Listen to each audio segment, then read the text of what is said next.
Ikatlong kabanata. Mga lingkod ng Diyos.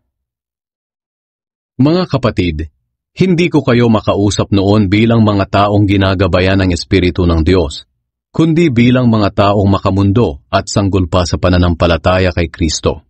Ang mga ipinangaral ko sa inyo'y mga simpleng aral lamang, dahil sa hindi pa ninyo kayang unawain ang malalalim na pangaral. At kahit ngayon, hindi pa ninyo ito kayang unawain. Dahil makamundo pa rin kayo. Nag-iinggitan kayo at nag-aaway-away. Hindi ba't patunay ito na makamundo pa rin kayo at namumuhay ayon sa laman? Kapag sinasabi ninyong, kay Pablo ako o kay Apolos ako, hindi ba't para kayong mga taong makamundo na nagkakampi-kampihan? Bakit? Sino ba si Apolos? At sino nga ba naman akong si Pablo? Kami ay mga lingkod lamang ng Diyos na ginamit niya upang sumampalataya kayo. At ang bawat isa sa amin ay gumagawa lamang ng gawaing ibinigay sa amin ng Panginoon. Ako ang nagtanim, at si Apolos ang nagdilig. Ngunit ang Diyos ang siyang nagpatubo. Hindi ang nagtanim at ang nagdilig ang mahalaga, kundi ang Diyos na siyang nagpapatubo nito. Ang nagtatanim at ang nagdidilig ay parehong mga lingkod lamang. Ang bawat isa sa kanila ay tatanggap ng gantimpala ayon sa kanilang ginawa. Kami ni Apolos ay nagtutulungan bilang mga manggagawa ng Diyos, at kayo'y katulad ng bukirin na ipinasasaka sa amin ng Diyos. Maihahalin tulad din kayo sa isang gusali na kanyang itinatayo, at ako naman bilang dalubhasang tagapagtayo ang siyang naglagay ng pundasyon, ayon sa kakayahang ibinigay sa akin ng Diyos. Pagkatapos, iba namang manggagawa ang nagpapatuloy sa pagtatayo ng gusali.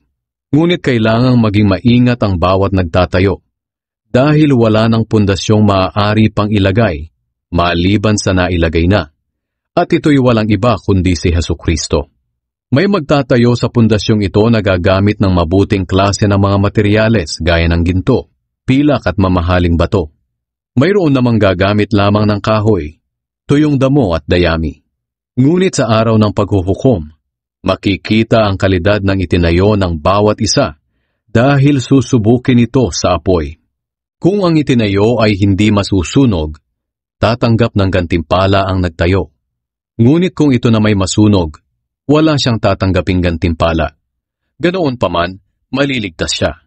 Ngunit tulad lamang ng isang taong nakaligtas sa sunog na walang nailigtas na kagamitan.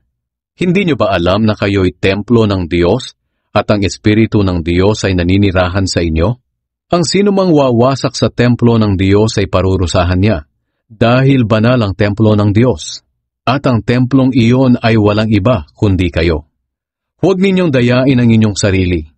Kung mayroon man sa inyong nag-aakala na siya'y marunong ayon sa karunungan ng mundo, kinakailangang tigilan na niya ang ganyang pag-iisip, upang maging marunong siya sa paningin ng Diyos. Sapagkat ang karunungan ng mundo ay kamamangan lamang sa paningin ng Diyos. Ayon nga sa kasulatan, hinuhuli ng Diyos ang marurunong sa kanilang katusuhan, at alam ng Diyos na ang mga pangangatuwiran ng marurunong ay walang kabuluhan. Kaya huwag ninyong ipagmalaki ang sinuman, sapagkat lahat ay binigay ng Diyos sa inyo para sa ikabubuti ninyo. Ako, si Apolos at si Pedro, kaming lahat ay inyo. Maging ang mundo, ang buhay at kamatayan, ang kasalukuyan at hinaharap, lahat ng ito'y sa inyo.